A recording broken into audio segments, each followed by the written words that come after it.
ஆலந்தூர் பகுதியில் பெருநகர சென்னை மாநகராட்சி சமுதாய நலக்கூடம் முதல்வர் திருமண மாளிகையில் பொதுமக்கள் குறைதீர் முகாம் இன்று சனிக்கிழமை 4/7/2026 நடைபெற்றது.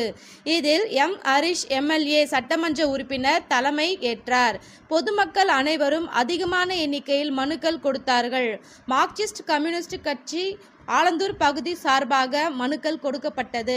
தோழர் வெங்கடேசன் மற்றும் தோழர் சுரேஷ் ஆகியோர் இதில் கலந்து கொண்டார்கள். பின்வரும் மனுக்கள் தோழர்கள் சார்பாக கொடுக்கப்பட்டது.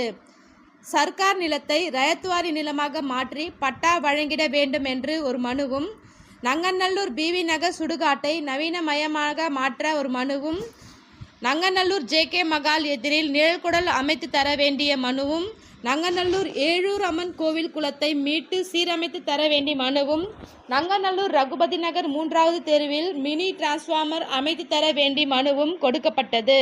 எம்எல்ஏ அவர்கள் மனுவை விசாரித்து ஆய்வு செய்து நடவடிக்கை எடுப்பதாக கூறியுள்ளார்.